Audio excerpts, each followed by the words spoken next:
گۆڕێت محێ مۆتەکەی پارتی محێ کێیە؟ بۆچی هەرکیەکان سوێندی هەرە گەورەیان گۆڕی محەیە؟ گۆڕی محێ بۆچی لای هەرکیەکان پیرۆزە و ئەو پیاوە چی بۆ هەرکیەکان کردووە؟ من پێتان دەڵێم ئەو کەسە کێیە؟ هەرکیەکان بۆچی سوێند بە گۆڕەکەی دەخۆن؟ محەدین جیهانگیر ئاغا هەرکی کوڕی ئاغای یەکەمی هەرکی بووە.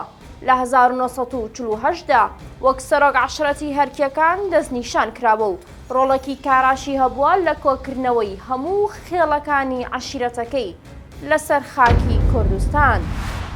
لە دوای دەست بەکاربوونی وەک سەرۆک عەشیرەت بە هەزاران کەس ڕەگەزنامەی عێراقییان پێبەخشرا. زیاتر لە 100 گوندیش لە میانی پرۆسە چاکسازیە کشتوکاڵیەکانی سەردەمی عەبدولکەریم قاسم بۆ خەڵکی عەشیرەتەکەی وەردەگرێت. زیاتر لە 50 گوندی بۆ خەڵکەکەی کڕیوە و پێی بەخشیون. ئەو گوندە لاجانەی ئێستاش بەدەستی پارتی جینۆساید دەکرێت. یەکێک لەو گوندانەیە کە محەدین ئاغا بەخشیوێتی بە خەڵکەکەی.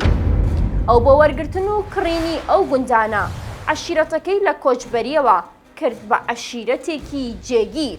محەی ئاغا پەیوەندیەکی زۆر بەهێزی لەگەڵ حکوومەتی کۆنی عێراقی هەبووە. هەر بۆ هۆیشەوە سەدان کەس لەسەر داوای ئەو لە پەتی سێدارە ڕزگار کراون.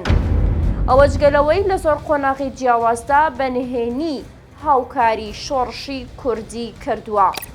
لە 1980 بووەتە ئەندامی ئەنجومەنی نوێنەرانی عێراق و ساڵێک دواتر لە شاری بەغداد گیانی لەدەستدا. دوای خۆی جەوهەر ئاغای کوڕی بووە ئاغای نوێ، بەڵام بەهۆی ناکۆکیەکانی لەگەڵ پارتی دیموکراتی کوردستان هەردەم کێشەی بۆ دروستکرا. بەشێک لە خەڵکی عەشیرەتەکەی لێدا بڕێندرا. ئێستاش بۆ هەموو هەرکیەک کە سوێندی گەورە دەخوات دەڵێت بە گۆڕی محێ.